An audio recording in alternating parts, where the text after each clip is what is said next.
একটি বস্তি, গায়ে গায়ে লেগে থাকা প্রতিটি ঘর, শত শত মানুষের দৈনন্দিন জীবনযাত্রা এই চৌহাদ্দিতেই। সমাজের নিম্নবিত্ত নানা পেশার মানুষের অবস্থান এখানে, যার মধ্যে বড় একটি অংশ মেতে থাকেন মাদক সেবন ও কেনাবেচায়, যা পুরো দেশের মধ্যেই এক বিরল ও ভয়াবহ চিত্র।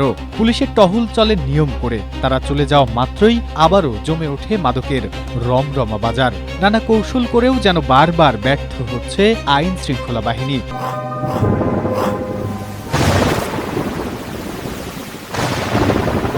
মাদকের এই কারবার স্থায়ীভাবে বন্ধ করতে এবার নতুন পদ্ধতি নিয়েছে প্রশাসন।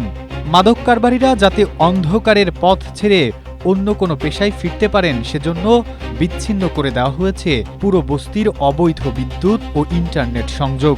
বুধবার গাজীপুর মেট্রোপলিটন পুলিশ এবং ডেস্কো একযোগে এই অভিযান পরিচালনা করে। তারা বলছেন, দেখতে অমানবিক মনে হলেও মাদক কারবার স্তব্ধ করতেই বিদ্যুৎ ও ইন্টারনেটের এসব অবৈধ সংযোগ পুরোপুরি বিচ্ছিন্ন করা হয়েছে।